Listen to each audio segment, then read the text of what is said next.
insyaallah ada jalannya, insyaallah, insyaallah, insyaallah ada. Bismillahirrahmanirrahim. Assalamualaikum warahmatullahi ta'ala wabarakatuh. Alhamdulillah, nahmaduhu nasta'inuhu nastaghfiruh wa na'udzu billahi min shururi anfusina wa min sayyiati a'malina. Man yahdihillahu fala mudilla lahu wa man yudlilhu fala hadiya lahu. Asyhadu an la ilaha illallah wahdahu la syarika lah wa asyhadu anna Muhammadan abduhu wa rasuluh. Allahumma salli wa sallim ala sayyidina wa maulana Muhammad wa ala alihi wa sahbihi ajma'in. Subhanaka la ilma lana illa ma 'allamtana innaka antal alimul hakim. Rabbi shrah li sadri wa yassir li amri wa hlul 'uqdatam min lisani yafqahu qawli. Allahumma iftah alaina hikmataka wansur alaina min hazaini rahmatika ya arhamar rahimin. Faqala Allah Ta'ala fil Qur'anil Azim, a'udzu billahi minasyaitonir rajim. Yarfa'illahu alladhina amanu minkum walladzina utul 'ilma darajat. Shadaqallahul azim. Wa qala Rasulullah sallallahu alaihi wasallam, man izdada 'ilman wa lam yazdad huda lam yazdad minallah illa bu'dan, atau kama qala sadaqa Rasulullah sallallahu alaihi wasallam. Amma ba'd. Hadirin hadirat muslimin muslimat, ayahanda bonda-bonda, tuan-tuan haji, puan-puan hajah, ya, abang, kakak-kakak, saudara-saudari, bapa-bapa, ibu-ibu, anak-anak yang dirahmati, yang dikasihi, yang dimuliakan oleh Allah Subhanahu wa taala. Pertamanya alhamdulillah, bersyukur kepada Allah Subhanahu wa taala. Kenapa bila ustaz mula mesti alhamdulillah? Habis nak cakap apa lagi? Alhamdulillah ni kadang-kadang kita sedap senang sebut di mulut tapi tak faham apa maksud dia. Ya, bukan saya masukkan di sini. Kadang-kadang ramai orang cakap alhamdulillah, alhamdulillah. Dia macam senang aja sebut. Memang bagus. Tetapi dia patut menghayati tentang patutnya apa maknanya alhamdulillah itu. Maknanya kita berasa cukup-cukup bertuah. Ya, rasa bertuah maknanya penghargaan yang cukup tinggi kita beri kepada Allah Subhanahu wa taala kerana memberi ruang dan memilih untuk kita berada dalam redha Allah taala. Itu yang kena rasa tu. Ya, macam orang bagi kita lah sesuatu yang amat berharga. Wah, kita mulut terima kasih, terima kasih, terima kasih. Oh, terima kasih daun keladi. Orang Melaka lah tambahnya. Terima kasih daun keladi, kalau boleh bagi lagi, asyik bagi je. Bila orang bagi kita seronok, bila kita memberi muka kelat. Gitu selalu gitu, sebab dia merasa sesuatu yang dia dapat itu cukup berharga, kan? Kalau orang bagi macam Abang Haji lah, minta maaf ya Abang Haji, Mak Haji masak ikan kering je, sambal belacan, buka-buka aja tudung saji, ini je ke? Gitu kan, selalu gitu kan. Dia tak kata alhamdulillah lagi, belum lagi. Dia tak makan lagi tu. Dia tengok je lauk ikan kering, ikan pari kering pula dengan sambal belacan. Alamak, engkau orang tengah ada selera, putus selera lah. Dia tak makan lagi sebab dia tak hargai apa yang dapat. Dan sebab itu dia bila dia dah hargai baru dia kata alhamdulillah. Buka-buka, oi, kari kambing golek macam ni lah sayang. Dan sayang. Itu maksud kita saya nak cerita tu tentang alhamdulillah itu. Sebab itu tuan-tuan, saya kata kita bersyukur kepada Allah SWT kerana berada dalam majlis ilmu. Itu yang kita nak kena rasa bahagia tu. Sebab ada majlis lain daripada majlis ilmu ni, ada lagi. Ya, majlis zikir lain, majlis baca Quran, ya, majlis tilawah, majlis ta'aruf, banyak lagi majlis. Ada majlis pasar malam, ada belaka. Ya. Ada majlis Ini berapa bulan dah, Ji?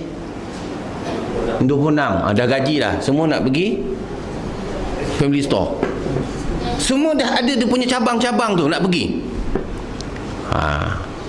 Di mana kita berada waktu yang sepatutnya kita ada. Sedangkan semua boleh kita pergi. Dan tak ada orang larang. Nak pergi kuliah tak ada orang larang, nak pergi pasar malam tak ada orang nak larang, nak pergi family store tak ada orang nak larang, tak pergi langsung tengok TV pun tak ada orang larang. Tapi kita kena rasa kita duduk di mana. Kalaulah kita duduk di tempat yang Allah sayang, yang Allah suka, yang Allah redha, itu namanya kita rasa, ya Allah, aku ni hamba, aku syukur kan dapat berada dalam majlis ilmu.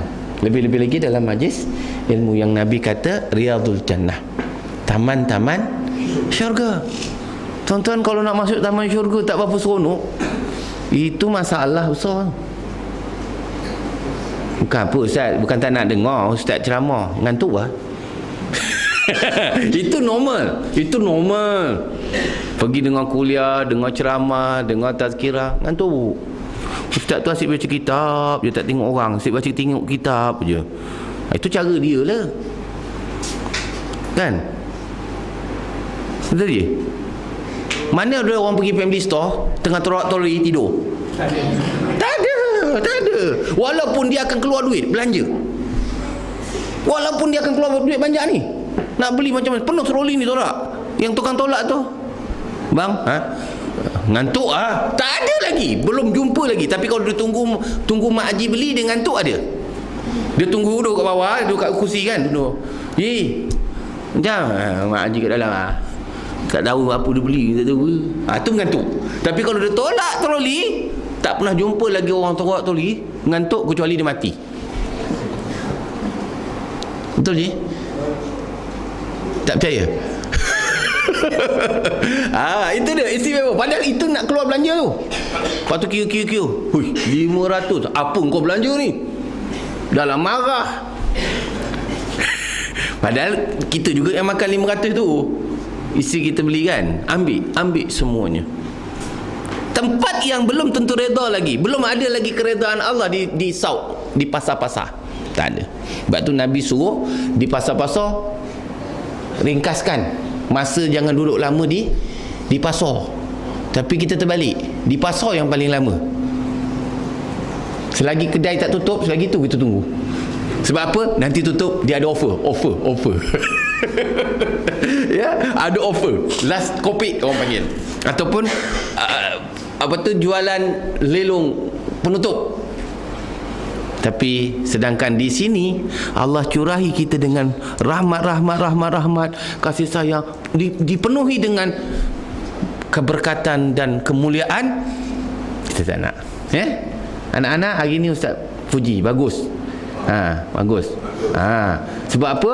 Anak-anak adalah insan yang terpilih di kalangan anak-anak yang lain. Ni semua dah gedik-gedik kaki dah ni. Digedik-gedik ni. Alamak, orang lari-lari lah, aku tak boleh, kena perangkap. Kalau ada hati macam tu, maknanya kita rugi nak. Kita rugi. Ni semua ni ahli syurga ni semua ni. Seronok tak nak jadi ahli syurga? Tak nak? Tak syok lah Ustaz. Jahat sikit lah, okey. Sabar lah sabar tau. Sabar ni, menyesal datang ni hari, dia kata. Kalau tahu pergi berlari pula. Tengok pula Cik Eri ada pula, alamak, payung kau, jangan bawa kerja, dia kata. Risau dia. No, jangan takut dengan Haji Heri. Yang mustahak hormat Haji Heri, Cik Eri, faham? Kita nak dengar ni, niat sama-sama nak masuk syurga. Nak masuk syurga ke tidak? Alhamdulillah, bagus anak. Walaupun pakai Levi's, tapi nak masuk syurga. Yang pakai kepiah tak jawab. Nampak? Anak pakai Levi's, baju Levi's, tapi dia bersemangat nak masuk syurga. Yang pakai kepiah, pakai ini senyap aja. Apa Ustaz nak cakap ni dah. Tapi tak apa, gurau-gurau. Dan saya nak cerita, kita terpanggil sebab ramai di kalangan kita yang berada di bukan tempat yang Allah Ta'ala redha, tapi dia pun ucap Alhamdulillah. pasar malam hari ni. Alhamdulillah hari ni dah boleh makan ayam golek. Alhamdulillah. Tapi belum tentu Allah Ta'ala redha. Ini dah confirm redha. Sedar, tak sedar, faham, tak faham, dengar, tak dengar, jaga, tidur, semua dapat pahala. Duduk saja je, angguk je macam faham. Tak apalah, nunjukkan ustaz tu biar nampak ustaz tu dia semangat sikit, angguk je. Daripada awal sampai habis angguk je. Pun dapat pahala. Free. Dan apa dia kesan daripada, sebab itu kita kata alhamdulillah, sebab segala dosa-dosa kita dihapuskan oleh Ta'ala. Free je. Allahumma fillahu. Ya Allah, kau ampuni dosa-dosa orang yang berada dalam majlis ini. Siapa yang doa tu? Malaikat. Kita ni rasa seronok sebab malaikat doa kita. Setakat Ustaz Yusri baca doa belum tentu confirm dapat. Malaikat baca doa confirm dapat. Pun tak rasa seronok lagi. Saya pun tak tahu nak cakap lagi. Tak tahu lagi nak cakap, sebab inilah tempatnya. Memanglah letih kita dengar, lebih kurang dalam 40 minit je. Lajak-lajak pun 1 jam. Tapi kadang-kadang nak marah juga dengan Ustaz Yusri tu. Pasal lambat habis. Kita nak ada hal dilambat pula. 9 baru habis. Tak apa, walaupun hati terbuku, tapi dapat pahala juga. Boleh? Tuan-tuan? Boleh? Boleh mula ni? Itu mukadimah tu, bukan tajuk. Jadi kita nak bagi supaya kita ni rasa seronok berada dalam majlis ilmu. Sebab apa? Kita dikelilingi oleh malaikat. Dan syaitan pun ada juga. Syaitan dia bisik je. Syaitan pun nanti dia bawa coklat. Tahu coklat? Ni. Dia bawa gula-gula. Tahu gula-gula? Cuma dia tak nampak lah. Tapi kalau dia letak dekat bibir kita, kita start bercakap. Itu dah makan gula-gula syaitan lah tu. Tak nak kan? Nak gula-gula syaitan? Oh tak nak, bagus. Kemudian syaitan bawa celak. Tahu celak? Bagi lawa walis mata tu cantik beliak dia bagus tu. Bila dia dah palit celak kat mata kita, itu yang macam Mr. Bean. Macam Mr. Bean, faham? Mula nak tidur. Itu kena celak tu. Orang kalau nak pergi shopping, nak pergi pasar malam, nak pergi ke kenduri kahwin, kena celak lawa-lawa pakcik, bedok sikit-sikit. Bedok di rumah tak apa, jangan bedok dengan syaitan. Yang ketiga, syaitan dia bawa tongkat.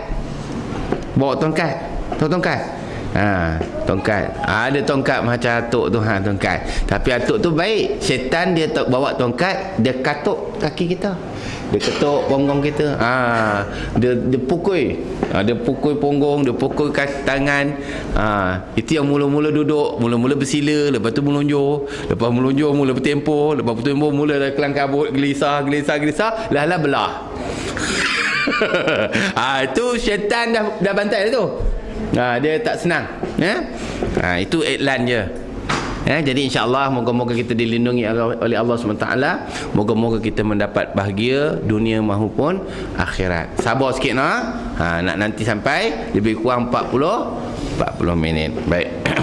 Tuan-tuan hadirin hadirat muslimin muslimat yang dirahmati Allah Taala, anak-anak yang dikasihi yang dimuliakan oleh Taala, alhamdulillah.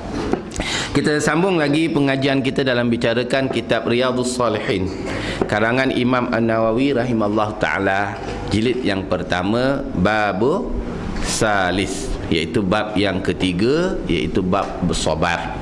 Babus sabar. Imam An-Nawawi rahimallahu taala adalah salah seorang daripada ulama hadis. Ulama hadis. Dia menghafal hadis lebih daripada 500,000 buah hadis yang sahih. 500,000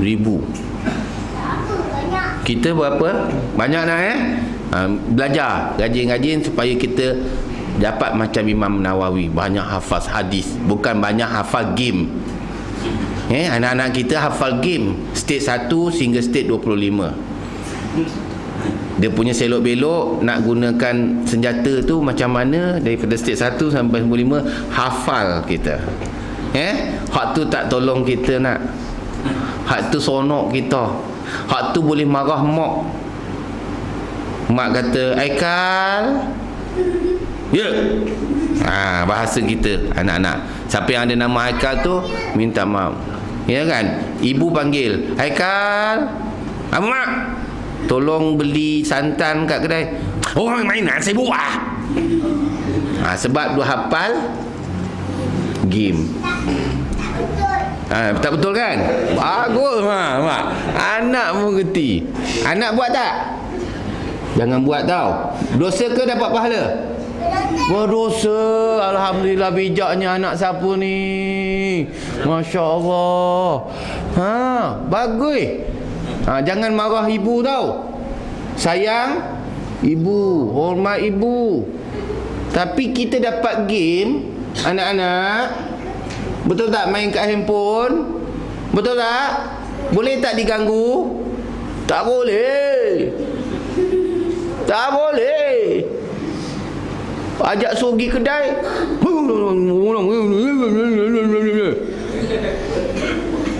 Betul ke tidak Ustaz cakap ni? Itu hafal apa tu? Hafal game.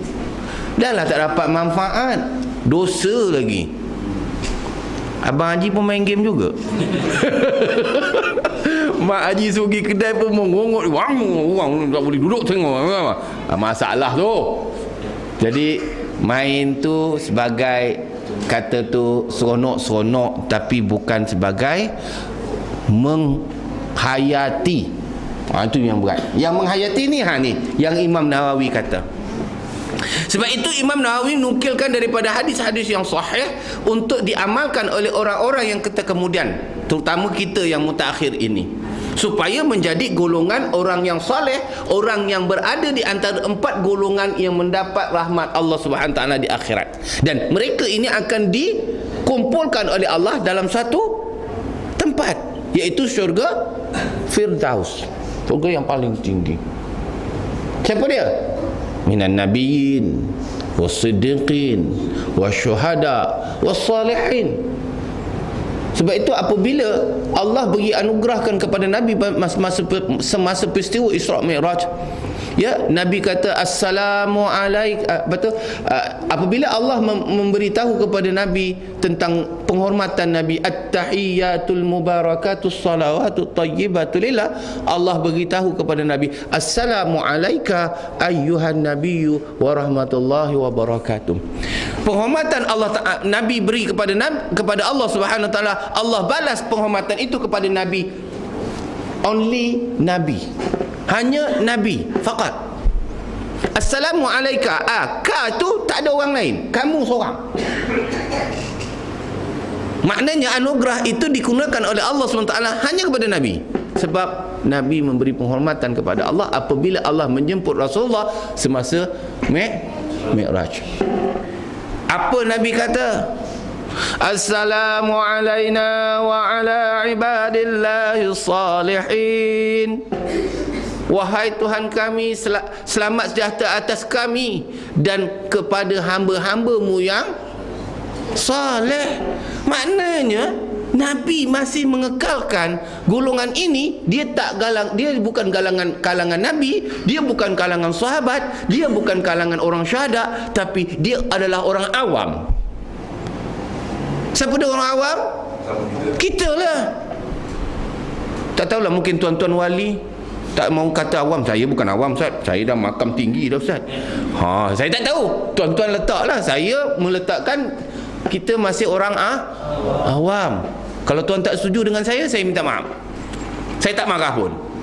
Ustaz tak tahu ke saya ni zikir 1000 sejuta tu basah mulut je lah. Ustaz nak kata saya orang awam, terpulang boleh tuan-tuan.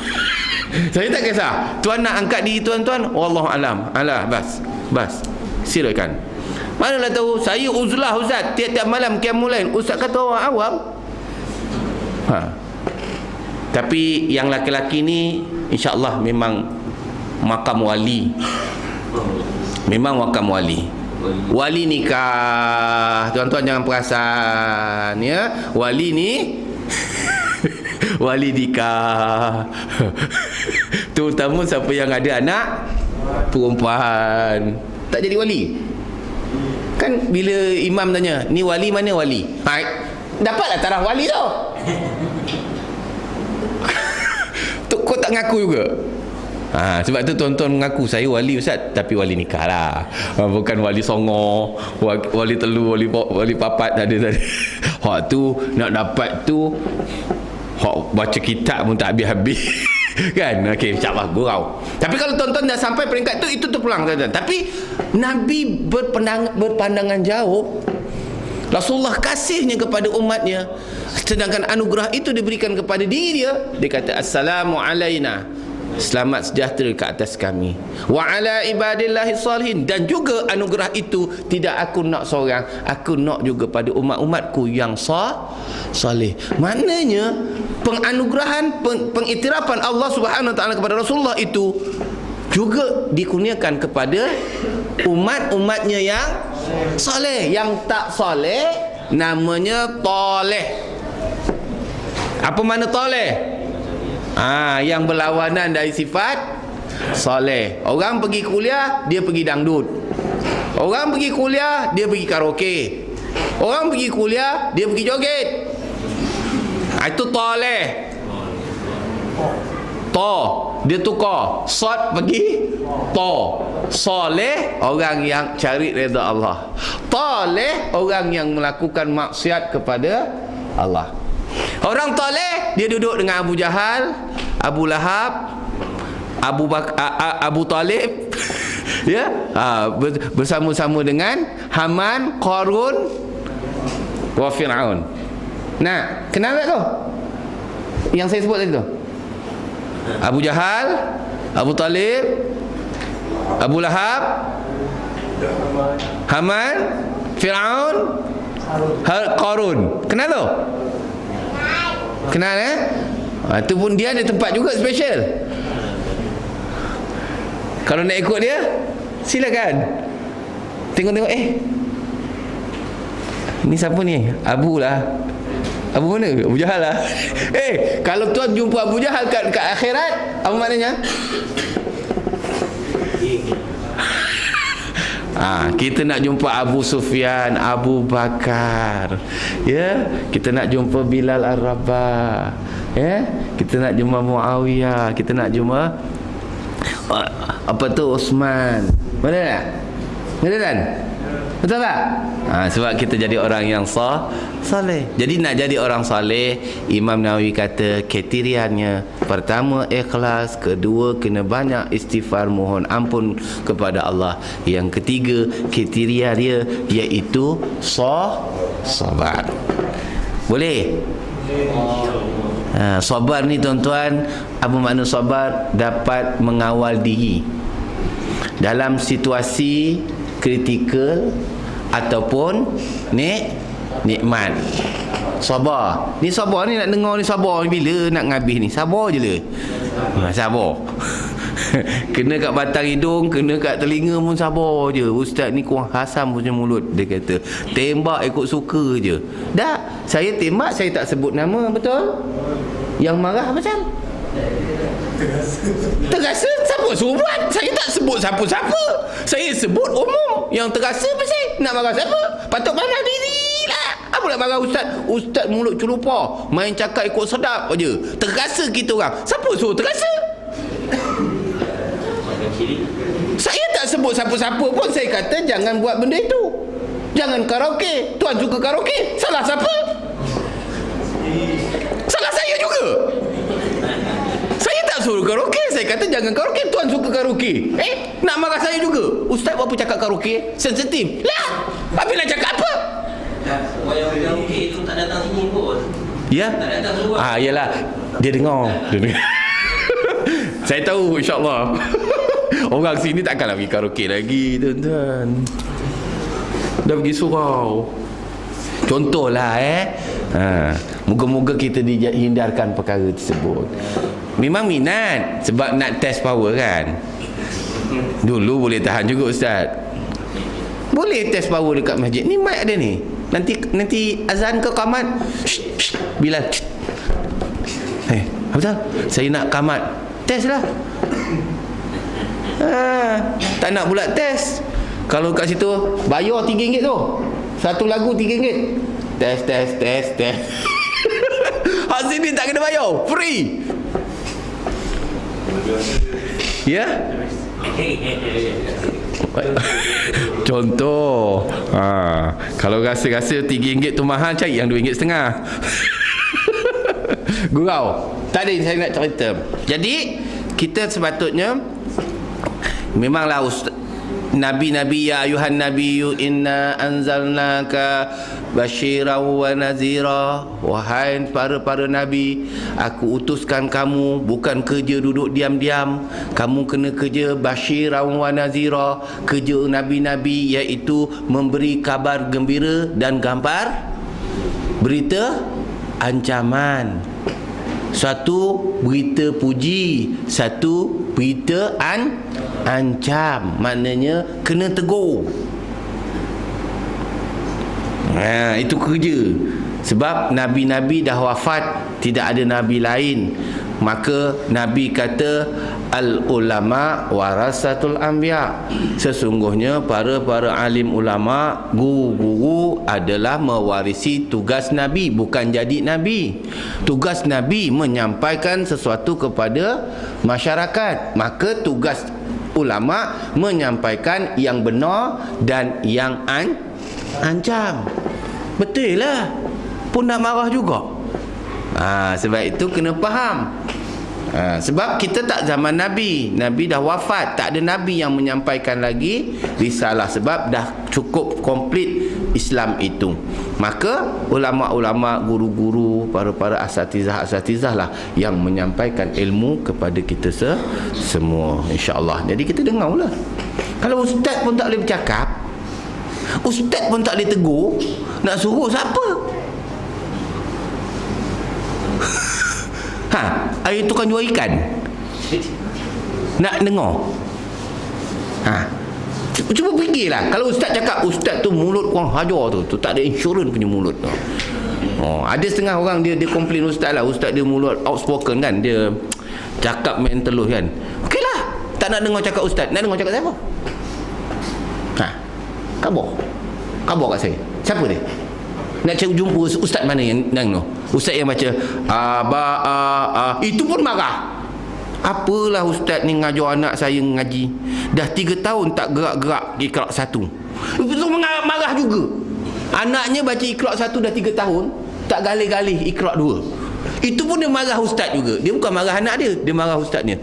Apa ustaz ni ngajar 3 tahun Iqra' 1 tak galih-galih anak saya, tak apa-apa ustaz tu mengajar. Dia marah pula ustaz tu mengajar. Kalau pandai ajarlah sendiri. Dia tak tanya anak dia tu monteng, dia tak tahu. Tu yang 3 tahun tak habis-habis mengaji aba.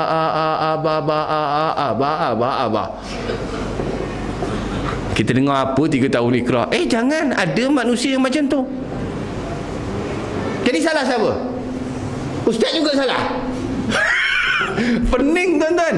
Sepatutnya kita muhasabah. Kenapa ni? Patut kena tanya, kenapa anak aku ni dah 3 tahun tak boleh ngaji bergali-gali? Tengok bagi makan apa? Ustaz dah ngajar betul lah, so ngapai? Tengok kita bagi anak kita makan apa? Ada makan yang haram, ada makan yang subahah, ada makan yang halal. Maka yang halal tu yang diingat abah. Bila dia makan yang haram, dia lupa balik. Itu kita tak kaji, kita tahu nak hentam je. Lepas tu bila ustaz tu minta, beritahu kat mak ni dah cukup bulan RM10. Melenting lagi. Ustaz tu tak ada kerja lain, cukup bulan minta duit, cukup bulan minta duit. Wah, sedap mulut. Mata duitan ustaz tu. Ada tak dengar macam ni? Siapa saya tak tahu. Saya cerita saja. Kesian orang ngajar ngaji. Patut kita muliakan. Ya, sebab tu Nabi kata khairukum ta'allamul Quran wa 'allamahu.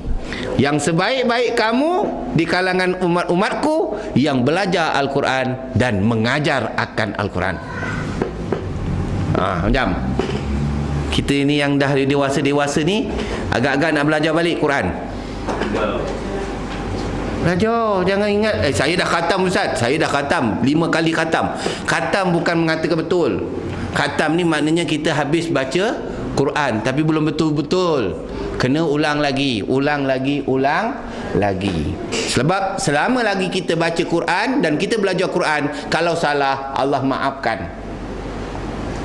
Kalau kita masih dari belajar Quran, kalau kita baca dalam bacaan solat, kita baca dalam luar solat, kita salah, masih dimaafkan. Tak berdosa sebab masih dalam belajar. Tapi kalau kita tak belajar, kita baca salah, dosa. Quran laknat kita. Kalau kita baca bacaan salah dalam solat, tak sah sembahyang kita. Beza kalau kita belajar. Walaupun kita dah khatam 1000 kali, belajar Quran, jangan rasa malu. Dan Al-Quran itu semuanya rahmah. Ya, kena belajar mengaji. Sambil-sambil kita dengar kitab Riyadhus Salihin ini. Tak habis lagi nak baca. Mukadimah panjang sangat. Itu yang nak marah dengan ustaz lah. Kan? Marah lah. Alhamdulillah. Kalau tak ada, kita sambung hadis yang ke-39. Boleh dah? Kau rasa terduduk ni hari macam mana ustaz hari ni pula? Ya, hari ni kuliah saya yang terakhir. Ni minggu ni kuliah saya yang terakhir. Nanti minggu depan dah puasa. Jadi kita tangguhkanlah bulan puasa. Tak ada kuliah. Ada tazkirah, kuliah tazkirah dia beza.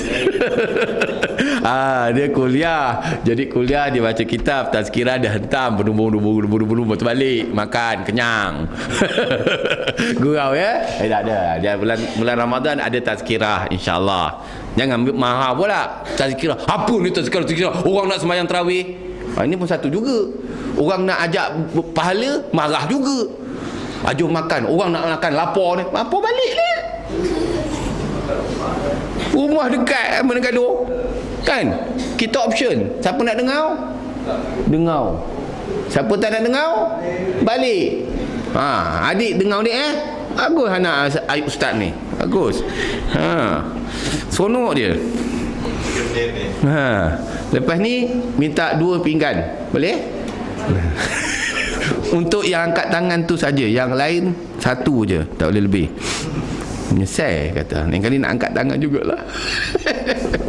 Baik jadi kalau ada tazkirah dengarlah sekejap. Jangan ibadah juga, tazkirah juga ibadah. Semua ibadah jadi buat. Baik, kita baca hadis yang ke-39 tentang sabar. Wa an Ibnu Mas'ud radhiyallahu anhu qala. Apabila kata Ibnu Mas'ud ni salah seorang daripada perawi hadis sanad yang sahih. Sebab itu Ibnu Mas'ud, Ibnu Abbas antara rujukan para ulama hadis. Bila sanadnya itu daripada Ibnu Mas'ud, biasanya hadis ini adalah hadis yang mutawatir. Mana yang hampir dengan Rasulullah SAW. Sebab Ibnu Mas'ud adalah orang yang sentiasa bersama dengan Rasulullah dan juga Ibnu Abbas. Okey, baik. Wa an Ibnu Mas'ud radhiyallahu anhu qala dakhaltu ala Nabi sallallahu alaihi wasallam wa huwa yu'aku faqultu ya Rasulullah innaka tu'aku wa'kan syadidan. Qala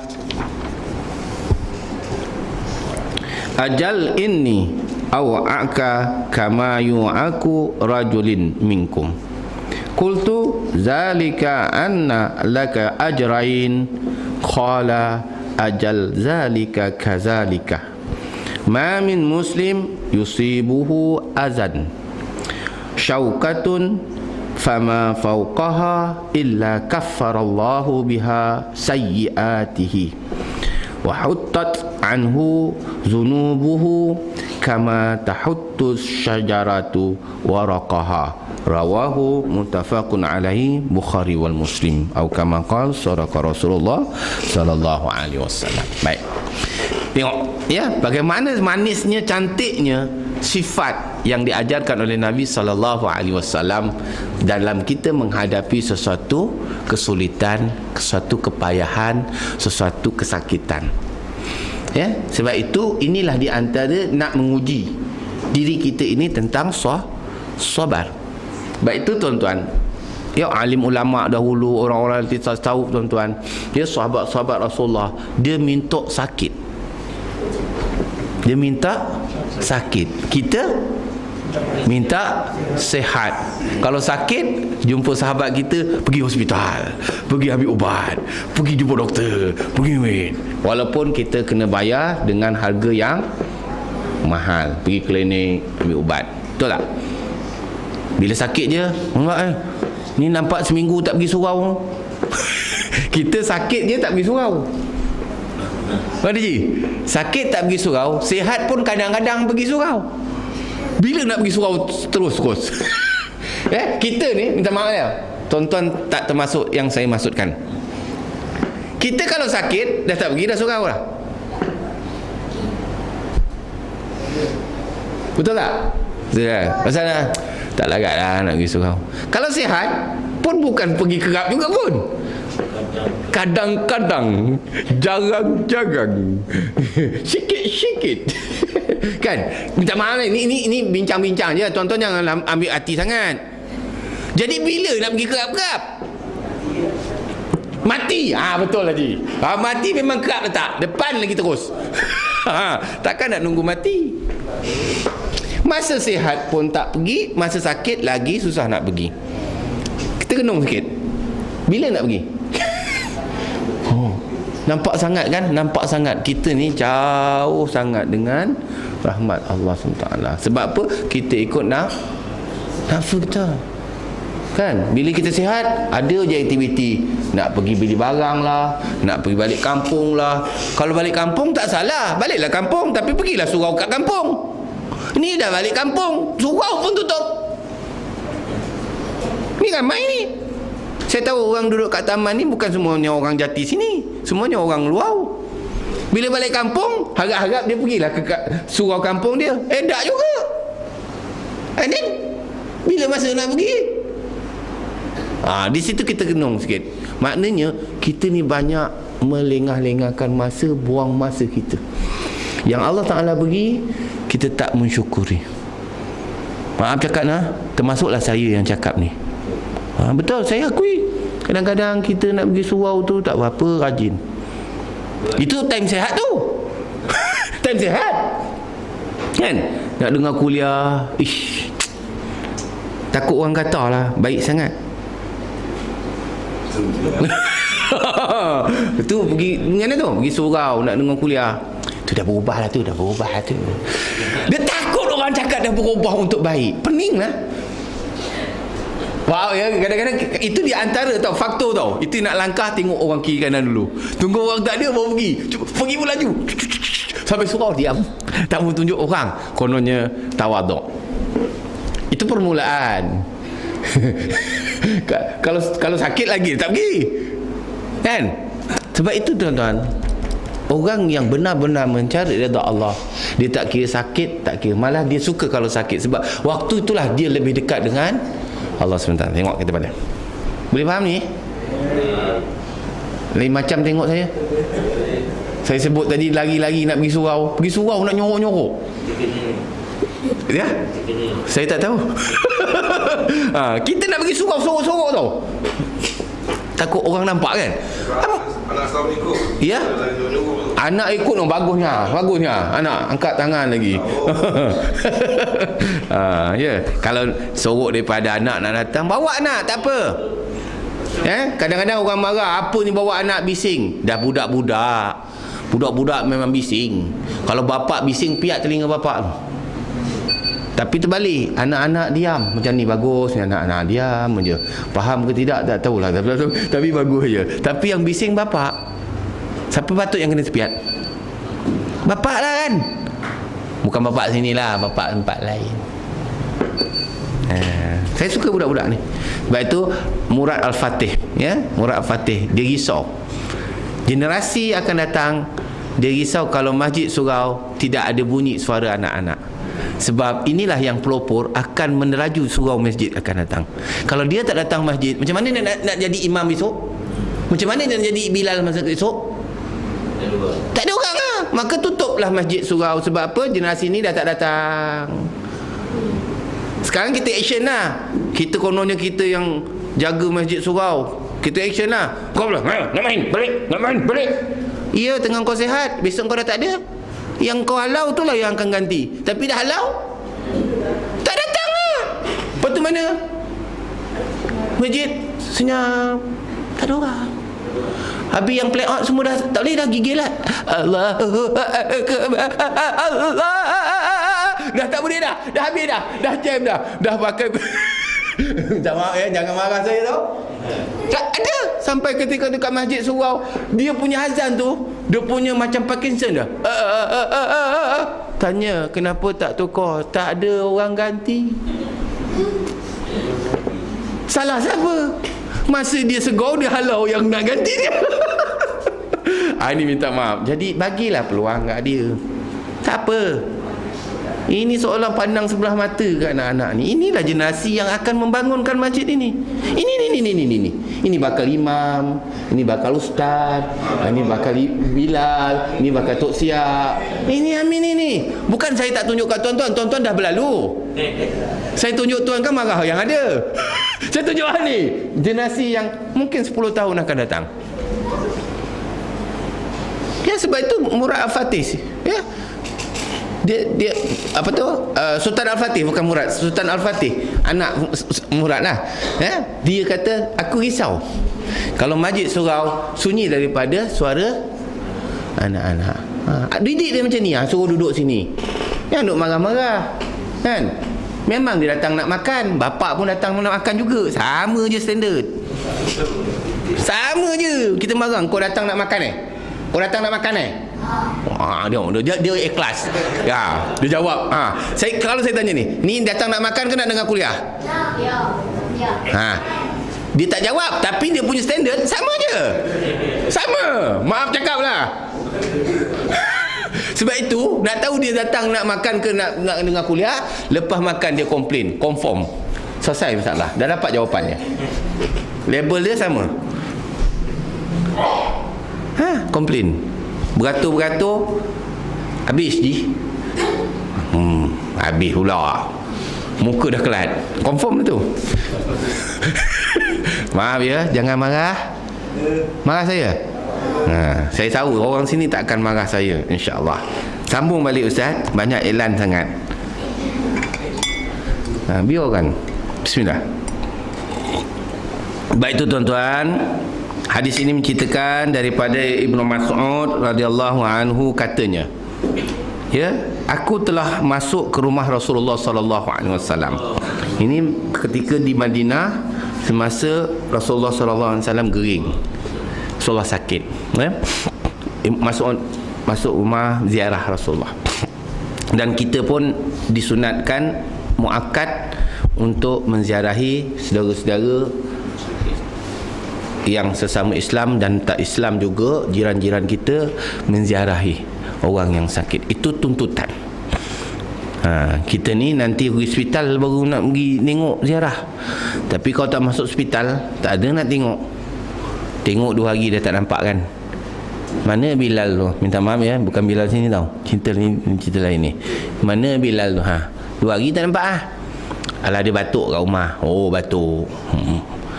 Ya, habis batuk tak datang. Tak ada nak ziarah. Sebab apa? Batuk. Tapi kalau kata, kau tak pergi tengok Bilal, pasal tak tahulah, tak sedar dia kat hospital. You ke? Ward berapa? Kenapa tak pergi tahu? Dah masuk hospital baru nak tengok. Wah, asal betul kita ni. Kalau sakit batuk, pening, demam, ya sesama kan. Tak ada orang lawat je. Haji batuk ada orang melawat je. Tak ada paling boleh kutuk. Itu batuk tu saja tu. Alah, kutuk lagi kawan-kawan kita ni. Kawan mana? Saya tak tahu. Ya, tak ada kita nak ziarah. Nampak? Dalam hadis dia kata Ibnu Mas'ud datang bertemu dengan Rasulullah, ziarah Rasulullah. Kita boleh cakap, alah itu Mas'ud, memanglah dia tengok Rasulullah sakit mesti dia datang. Rasulullah di rumah ni, bukan rumah hospital, bukan rumah sakit, di rumahnya. Tengok di sini. Aku telah masuk ke rumah Rasulullah SAW di Madinah, dan baginda ketika itu mengidap penyakit demam panas, demam panas. Dari Nabi ketika itu demam panas. Kalau kita ni demam panas ni mungkin stroke haba, demam panas, ni musim-musim El Nino ni kan, demam panas, ataupun malaria, denggi dan sebagainya, demam yang panas memuncak. Biasa demam memang panas lah. Ada demam sejuk namanya. Ada demam sejuk. Demam sejuk denggi ya. Demam kepialu itu demam sejuk maknanya dia sejuk gigil. Okey, tak apa. Alhamdulillah. Terima kasih. Saya tahu demam semua panas. Tapi Haji kata ada demam sejuk, saya terima. Betul. Saya tak tahu. Demam gigil. Kata, kenapa ni? Demam kepialu. Bukan demam kura-kura. Bukan ada demam kura-kura. Jangan. Padahal dia panas, dalamnya sejuk. Dalamnya panas, luar sejuk, itu yang jadi demam gigil. Sebenarnya panas terus. Kalau sebab itu kalau Haji pergi, ni sahabat kita kerja kat hospital, dia kalau check temperature 26, dia tak cakap demam, betul tak Ji? Mesti temperature tu mesti 38. Tengok 40, oi mahal, berat ni, berat, panas ni, kena masuk air kan. Tapi kalau dia check temperature 26, ini Haji ni badan sejuk ni kenapa ni, dia balik tu je, dia tak cakap demam, betul tak? Wallahualam, saya salah. Betul, Haji cakap tu betul, demam sejuk ada. Tapi normally demam itu panas, sebab dia ada nama syaitannya, namanya syaitan, kalau tak salah saya daham. Syaitan daham. Syaitan tu dia melingkumi orang yang demam. Dia melingkumi, dia panas. Kalau tak silap saya nama dia lah. Kalau salah tolong rujuk balik. Saya tak ingat. Orang tua kan. Sebab kita bukan mengaji bab demam ataupun bab klinikal. Saya nak mengaji bab kitab. Baik, maka Ibnu Mas'ud datang ke rumah Rasulullah. Ketika itu Rasulullah SAW menghadapi penyakit demam panas. Lalu Ibnu Mas'ud berkata, aku berkata kepadanya, kepada Rasulullah, Ibnu Mas'ud datang jumpa Rasulullah, menziarah Rasulullah. Lalu dia berkata, ya Rasulullah, wahai Rasulullah, innaka tu'aku wa'kan syadidan. Terlalu panas badan kamu ya Rasulullah.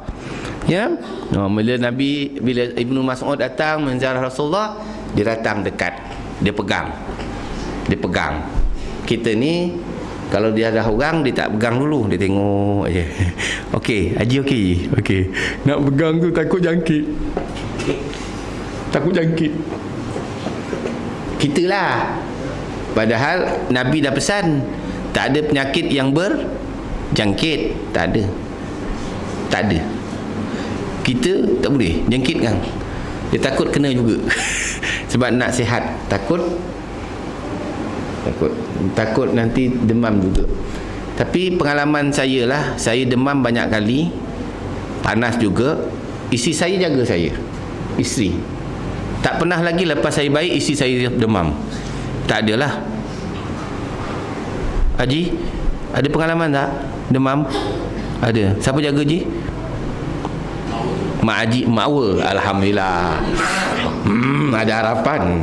Amin. Alhamdulillah. Tak apa, dia baik, orang rumah dia sporting, dan hal lah.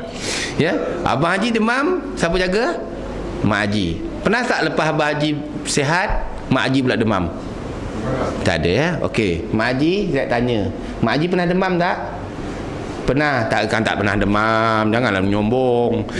Pernah demam ya? Siapa jaga Mak Haji? Sendiri jaga Mak Haji sebab Abang Haji takut jangkit.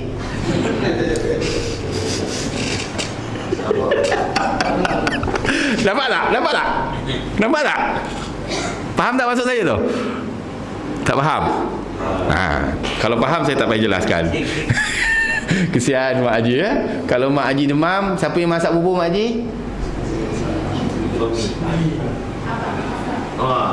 Abang. Bagus. Siapa suaminya tu? Alhamdulillah. Dalam 1001 tu je lah abang yang masak tu. Yang lain tampallah koyok Mak Haji, terhoyong hayang lah masak bubur tu. Padahal bukan nak makan, kelat tekak pun, tapi masak juga. Tapi kalau abang Haji demam, Mina, alah, buatkan bubur Mina. Puja mengada ya Abang Haji Abang Haji mana tu? Bubur McD je Mak Haji padan muka. McD yang bagi kau. Rasakan. Gurau je lah Dan itu fenomena dalam masyarakat kita orang Melayu. Tak ada. Kalau dia jaga orang rumah ambil cuti lah. Misal kata orang rumah demam ambil cuti. Ketua pejabat pun pening. Ni ambil cuti pasal ni. 2 hari saya nak ambil cuti. Sebab tu saya nak jaga bini saya sakit. Kau nak bini sakit pun nak ambil cuti. Bos marah. Tolonglah bos, saya ni kesian isteri saya. Kau nak kerja ke bini? Dia marah lagi. Padahal bukan, memang ada, kita boleh ada cuti yang diberikan. Luluskan aja lah. Bos ni pun satu juga. Maaf cakap tuan Betul tak tuan? Ada pengalaman tak? Kita nak jaga bini 2 hari je ambil cuti, kena marah. Abang Haji cuti demam MC seminggu, tak kena marah pula. You dah baik, you tak baik, ambil cuti lagi, bagi pula. Kesian isteri diskriminasi langsung. Islam tak ajar apa itu. Kata bagilah, dia nak jaga isteri dia, kan? Itu yang Mak Haji dapat. Abang Haji masakkan bubur. Alhamdulillah. Bagus Abang Haji tu. Ahli syurga semua tu. Amin ya Allah. Apa ke situ, sambung balik. Iklan banyak lah Ustaz dia.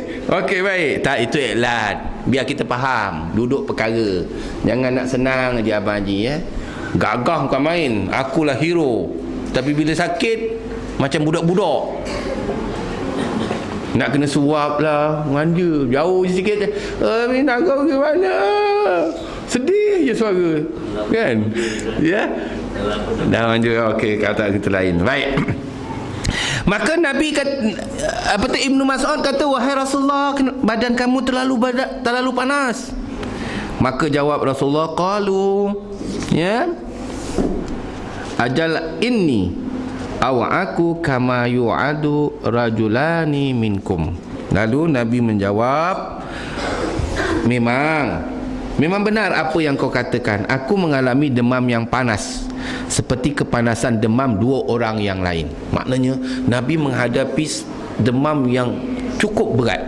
Maknanya seolah-olah 2 orang demam ditimpakan kepada Rasulullah baru 1. Maknanya 2 kali ganda lah panas tu. Maknanya kalau orang biasa panas 38, 39 tu dah panas, Nabi 2 kali gitu.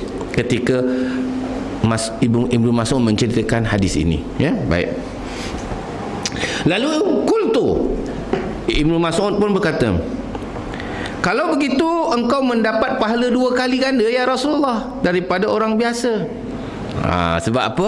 Nabi menghadapi keperitan sakit lebih berat daripada orang biasa. Sebab Allah Ta'ala timpakan kepada Nabi kesakitan yang lebih itu kerana Allah sayang Nabi. Allah Ta'ala tak tempakan kepada hambanya. Kalau timpa hambanya yang tak bergelar Nabi SAW, nescaya mungkin boleh kufur. Kita baru kena sikit je pun dah Allah, demam seminggu kan. Dia punya cerita tu macam setahun. Kita kena demam seminggu. Bila orang datang ni, Ji, apa khabar? Hari pertama datang, hari ketiga datang, hari kelima datang, hari ketujuh datang. Dah 4 kali ziarah, tak baik-baik. Apa yang akan keluar daripada sahabat yang kita ziarah tu? Biasanya kecewa. Betul? Biasanya kecewa. Ji, dah seminggu dah ni saya kali keempat datang ni. Tak tahulah sahabat, apalah aku macam-macam ubat makan lah. Hak yang murah, yang mahal, yang bayar, yang peri, semua aku makan. Baik lah. Apalah, doktor ni bagi salah ubat ke? Dia salah doktor pula. Itu biasa kita dengar. Sebab kita tak menghadapi, kita tak sabar dalam menghadapi. Tengok macam Nabi Zakaria. Nabi Zakaria diberikan kesenangan selama 80 tahun. Tanaman menjadi meniaga bagus, anak-anak semua soleh, isteri yang baik. 80 tahun ya, Nabi Allah Zakaria menghadapi nikmat daripada Allah. Lalu selepas 80 tahun itu Nabi Zakaria diuji oleh Allah dengan kesakitan. Sakit, kalau setengah dia kata sakit sopak, tapi saya tak terima sakit sopak sebab Nabi tidak ada penyakit yang boleh menghina dia sebagai sifat Nabi. Ada salah penyakit kan, penyakit apa wallahu alam, dalam hadis tu tak cerita sakit apa, tapi ulama kata sakit sopak, maknanya sakit yang kronik lah. Tapi sebagai seorang Nabi, dia tak layak mendapat sakit yang menghina. Ya, ada setengah sampai ulat-ulat menghurung kata itu semua penghinaan. Sebenarnya tak boleh kita terima. Kalau kita mengenal bahawa sifat Nabi, kedudukan Nabi, dia tidak diberi suatu penyakit yang boleh menghina sifat seorang Nabi. Jadi kalau ada tu kita abaikan je lah. Kalau ada orang cerita tu mungkin dia nak kiaskan bagaimana deritanya gitu, okey lah. Tapi yang ada dia kata sampai ulat makan, dia letak ulat jatuh, dia letak balik kan. Ada pernah dengar cerita kan? Ulat jatuh daripada yang itu tak sesuai lah. Tak sesuai diletakkan sebagai martabat Nabi. Walaupun bagi cerita tu nak cerita bagaimana tabahnya Nabi Zakaria, tapi tak sesuai lah bagi saya, dan saya faham tak sesuai. Jadi kalau ada dengar tu, dengar je lah, tak boleh nak ambil maklum. Okey, baik. Maka Allah Ta'ala takdirkan tanamannya semua rosak, perniagaannya semua bankrupt, anak-anaknya boleh kata ada 8 orang kalau tak silap saya, semuanya mati. Diracun oleh orang Bani Israel. Mati. Anak-anaknya semua mati. Tinggal dia 2 orang. Dan dia menghadapi ujian sakit yang lama. Sehingga kan isteri dia kata, wahai suamiku, anak-anak duduk belakang, suara duduk diam. Tadi baru bagus-bagus elok dah. Saya sambung balik sikit. Maknanya apabila dia menghadapi sakit yang cukup derita, isteri dia pun kata, wahai suamiku, kamu kan Nabi, kenapa kamu tak mengadu kepada Allah untuk minta sembuh? Dia Nabi kan, kalau dia boleh cakap, boleh tak? Kalau dia berdoa, boleh. Tapi apa jawab Nabi Zakaria? Wahai isteriku, berapa tahun kita senang? 80 tahun. Kita sakit berapa tahun? Baru 20 tahun. Kita tunggulah sampai 60 tahun lagi. Sebab kita menghadapi nikmat 80 tahun. Kita baru diuji 20 tahun. Kamu dah memongon. Saya tak ada apa. Saya tak akan doa kepada Allah untuk sembuh. Sebab aku nak rasa bagaimana seksanya aku diuji oleh Ta'ala lebih daripada 80 tahun. Itu Nabi Zakaria, tuan-tuan. Akhirnya isinya ninggalkan dia. Tak tahan. Nabi Zakaria pun tak mongon. Dah awak nak lari nak macam mana? Ya. Ya. Nabi Ayub ke Nabi Zakaria? Nabi Ayub. Astaghfirullah, subhanallah, la ilaha illallah, Allahu akbar kabira. Minta maaf, saya betulkan. Terima kasih sahabat, tersalah. Tapi cerita Nabi Ayub. Minta maaf. Nabi Zakaria lain. Allahu akbar, subhanallah. Tuan-tuan dengar je. Lain kali kuantar lah sikit kalau salah.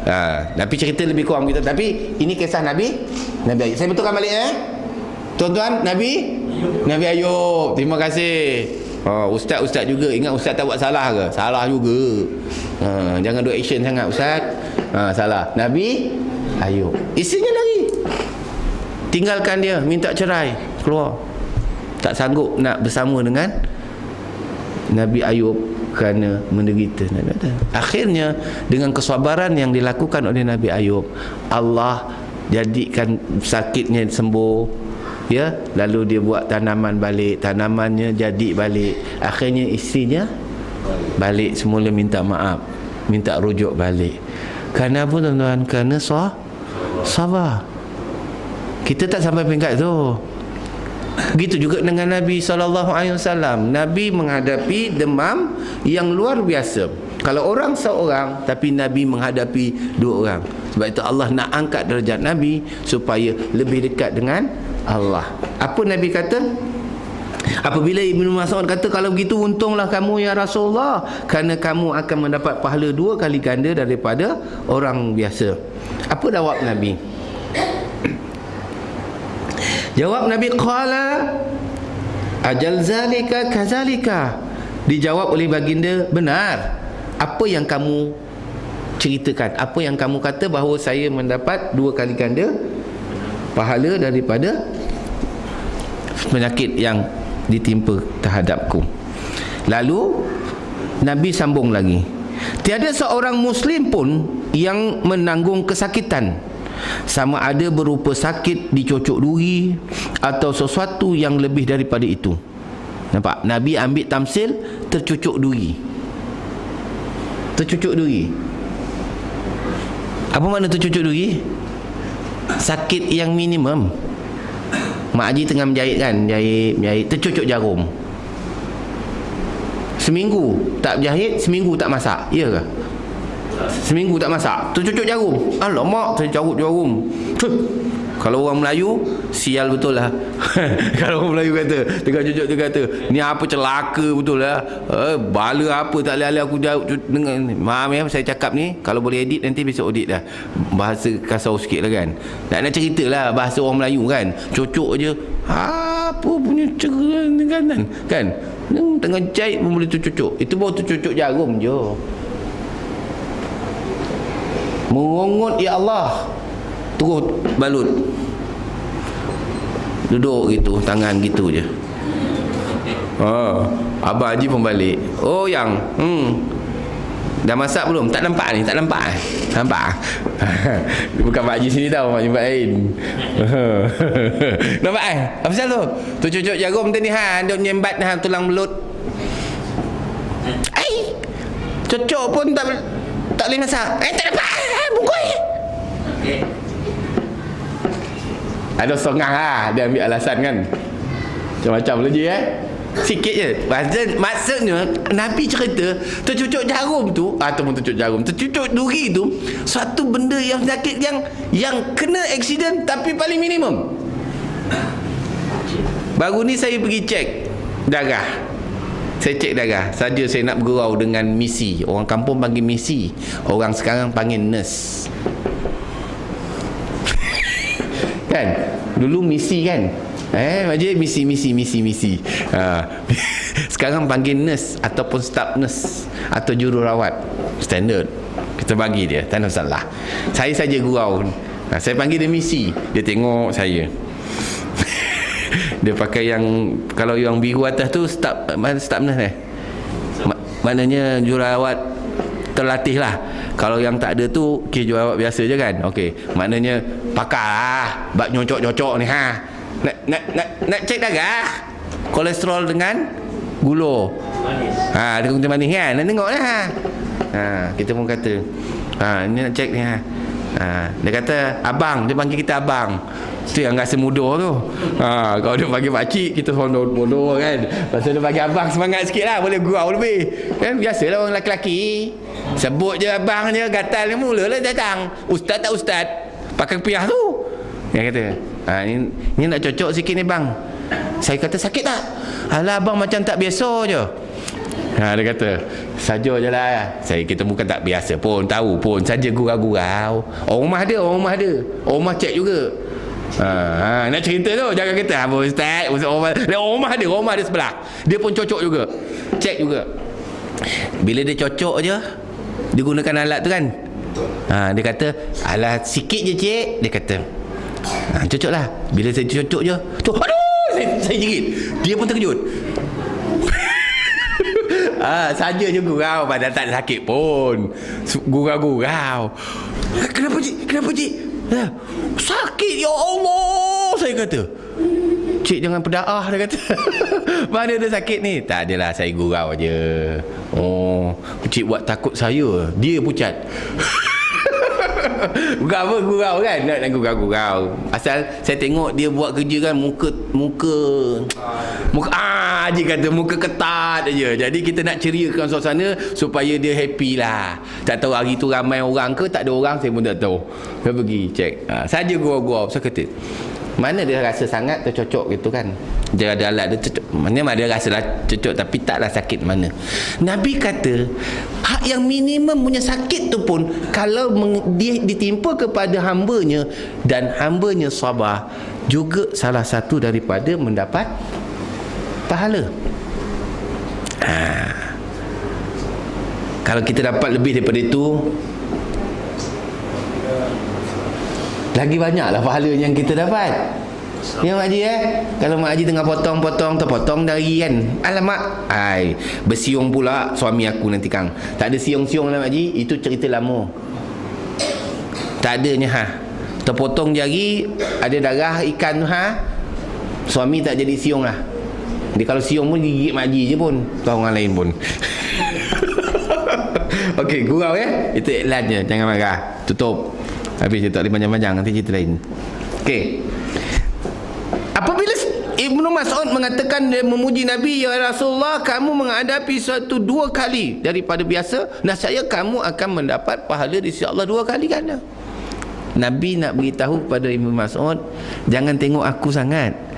Orang lain pun boleh juga dapat pahala di sisi Allah sekiranya kamu menghadapi satu ujian dan kamu sabar. Nabi bagi supaya kita ini terpanggil dan bermotivasi, walaupun kita kena satu musibah yang sekecil-kecil, yang paling minimum juga. Ini nak cerita dah dalam hadis ini. Boleh faham kita? Okey maknanya dia kata, tiada seorang Muslim pun yang menanggung kesakitan, sama ada berupa sakit tercucuk duri atau sesuatu yang lebih daripada itu. Maknanya yang paling minimum penyakit yang sikit. Kalau yang lebih tu lebih-lebih lagi lah, melainkan Allah hapuskan kesalahannya. Ulama kata apa? Kifarah. Apa kifarah? Punya ini Allah hapuskan dosa. Mak Haji kalau potong-potong ikan, terpotong jari Tuhan, bukan putih lah, terpotong biasa terpotong kan, patutnya Astaghfirullahalazim, alhamdulillah dapat pahala. Jangan apa bondo dia kata dah start dah tu. Itu tak namanya tak reda. Kalau kita marah-marah terkono tu, maknanya kita ni di antara orang yang Allah tak ampunkan dosa kita. Apa juga kesakitan yang kita terima, sama ada sengaja atau tidak, adalah satu kifarah. Mana ni? Demam kifarah. Tapi janganlah ngadap orang sakit, Haji demam ya, ini kifarah Haji, dosa Haji banyak. Itu kurang hajar punyanya. Faham tak? Walaupun kita mengaji itu betul, bahasa tu betul, tapi jiwa kita orang Melayu tak boleh terima gitu. Betul tak Haji? Kalau kita ikut hukum mengaji, gitulah bahasanya. Demam Haji moga-moga Allah kifarah dosa Haji. Haji banyak dosa dulu. Apa gagak? Baliklah kau, nyampah aku tengok muka kau.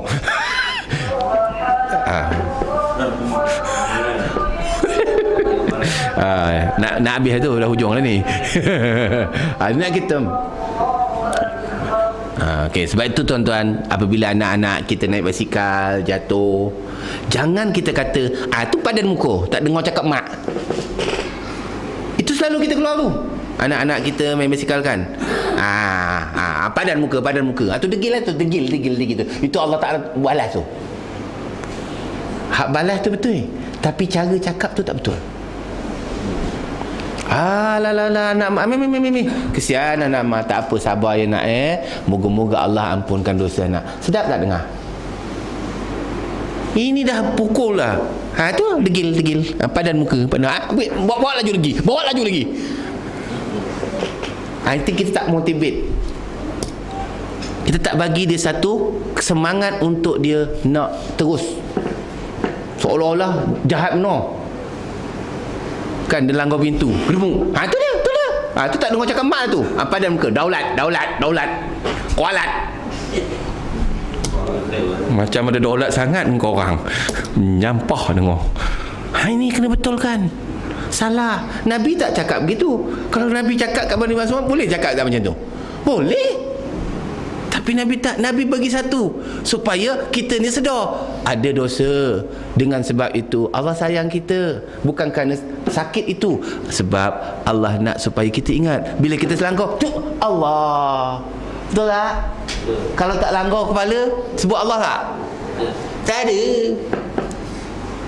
Orang Perak kata mujur sendawa. Tengah makan 3 pinggan, Alhamdulillah. Bila sendawa, barulah sebut Alhamdulillah. Kalau tak sendawa, dekat seperiuk makan, tak ada Alhamdulillah. Tu ada kesan juga tu. Orang Perak kata mujur sendawa, dok tak adanya Alhamdulillah. Dah sambung lagi. Nak nunggu sendawa kali kedua. Kau hidup tak cakap lah Alhamdulillah.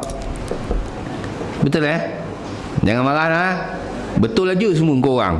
Tak ada yang tak betul. Tadi Nabi Ayub dengan Zakaria aja tak betul. Tu bagus. Yang lain semua betul saja Ustaz. Cepat apa, kalau lambat nanti lambat habis. Gurau Maknanya apa juga kesakitan ataupun kemudaratan ujian yang Allah Ta'ala timpakan kepada kita, terima seadanya. Macam saya sebut tadi ibu-ibu kalau anak-anak jatuh ke apa, caring dia. Alah kesiannya anak ibu, tak apa sabar nak moga-moga dengan ni Allah Ta'ala ampunkan. Lain-kali jangan bawa laju-laju, ingat. Ini dia padan muka. Kenapa bawa perlahan? Lagi laju. Besok dia baik. Dia bawa laju tak Pak Haji? Lagi laju. Kalau abang kita tengah bawa laju highway kan, nak balik kampung kan, tengok tekan dah 220 bawa speeding dah. Tegur abang, jangan tegur pelik-pelik. Tegur je bang, kita nak balik kampung bang. Agak-agak dengan laju ni boleh kiparah dosa kita tak? Tegur secara hikmah. Kenapa je sebab orang lelaki ni kalau tegur secara agresif, dia buat bodoh je dah. Kau diamlah, tidur sudahlah, aku yang bawa. Cuba kita tanya, bang, agak-agak kau sampai kita boleh awal nak pergi masjid ke bang? Dia slow sikit. Ataupun tengah-tengah laju, bang berhenti sekejap bang, arena nak kencing. Tu cara dia berhikmah. Sebab lelaki ni tak boleh tegur orang perempuan, marah dia, bertasing telinga dia. Engkau nak tegur aku pandai-pandai, kau nak kau bawa tengok orang perempuan bawa lagi dekat 300 dia tekannya, lagi ngeri tu. Saya ingat orang perempuan bawa slow dok. Saya bukan cakap orang perempuan ni, anak saya sendiri kalau bawa tu baru dapat lesen tu. Kita kat highway 110, kita lelap sikit tengok 14 ada. Hai, aku kata laju. Dia kata ayah tidur, ni ayah jaga, slow sikit ada. Tu kita tidur tu 104. Kita tengok bergegar kereta. Lain macam ni, apa pasal gegar? Tengok saudara 104. Masuk benzo dia. Masuk benzo pula. Tak tahu, itu budak perempuan tu. Saya kata, ingatkan perempuan tertib. Dia tekan, saya lagi tak boleh rapat, saya lagi rapat dia nak tekan. Kita tegur lah. Tegur bukan apa, memang boleh pergi, tapi bahaya menunggu kita. Nak kejar ke mana? Saya tanya. Baik, itu iklan. Sambung balik.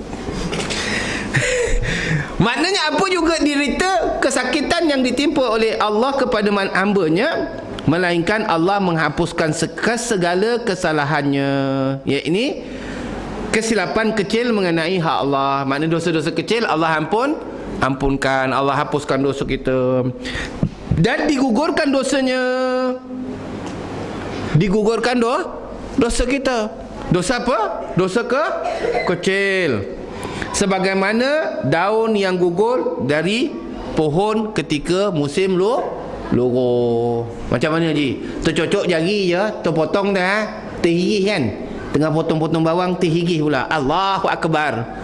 Allah, apalah dosa kita ya. Moga-moga Allah ampunkan dosa kita. Sedih.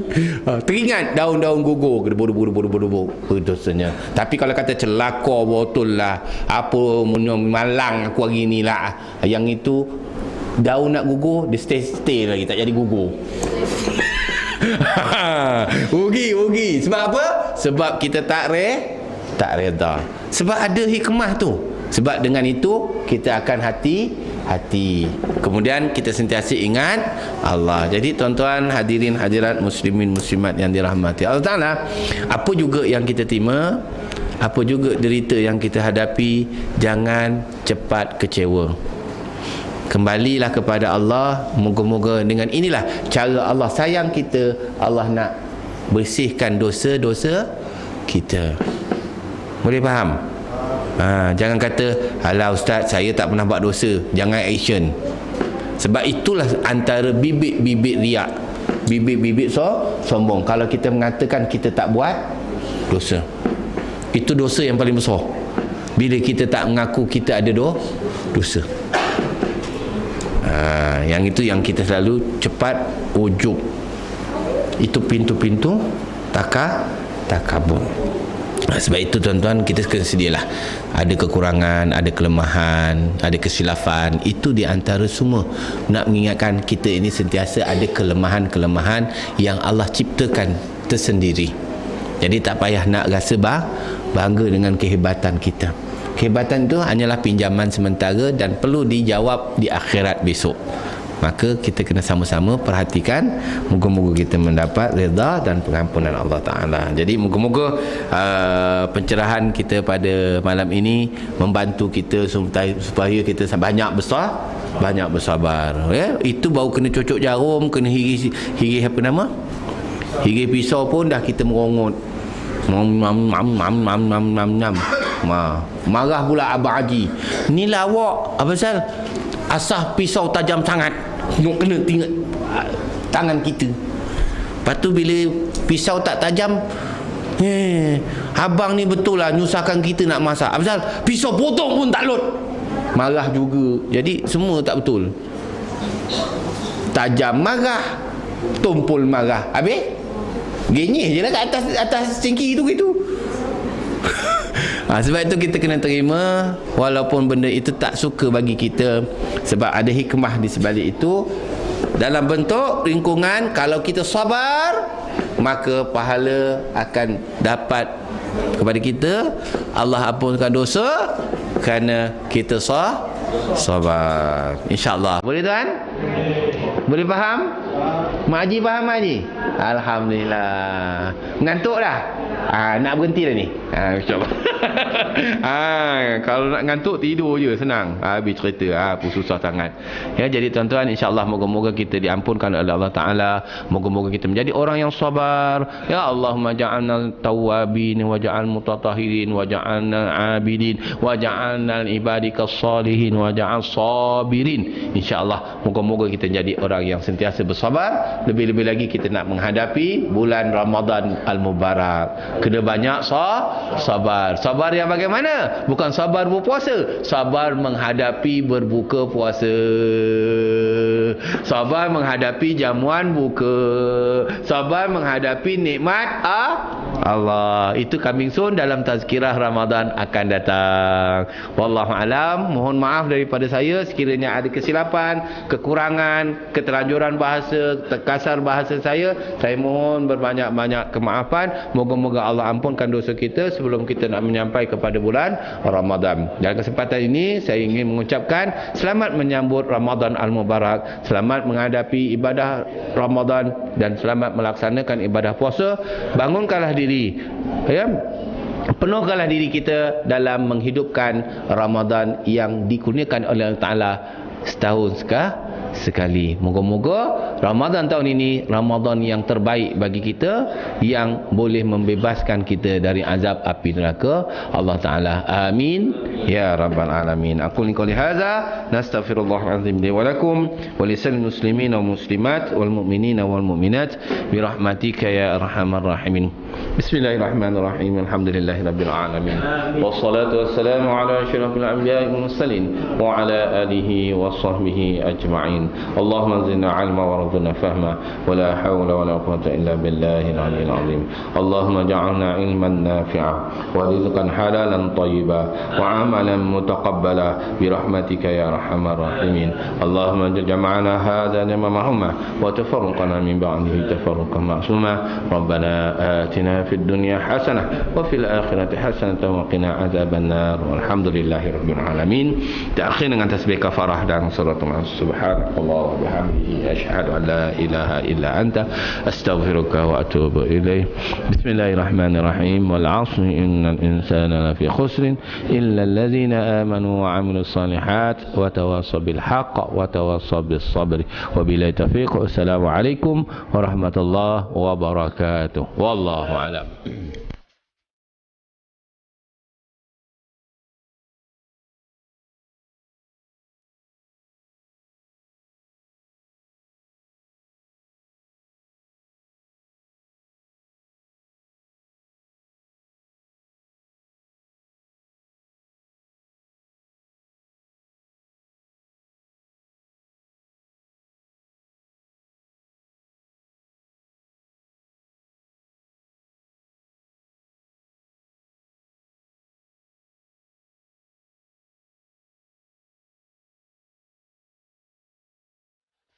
Raise our hands and make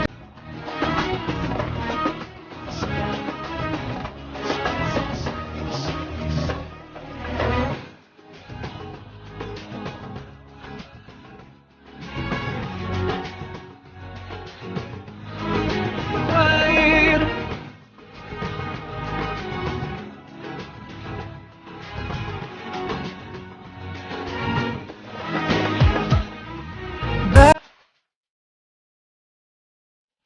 بارك عليكم خير. بارك الله لكما وبارك عليكما وجمع بينكما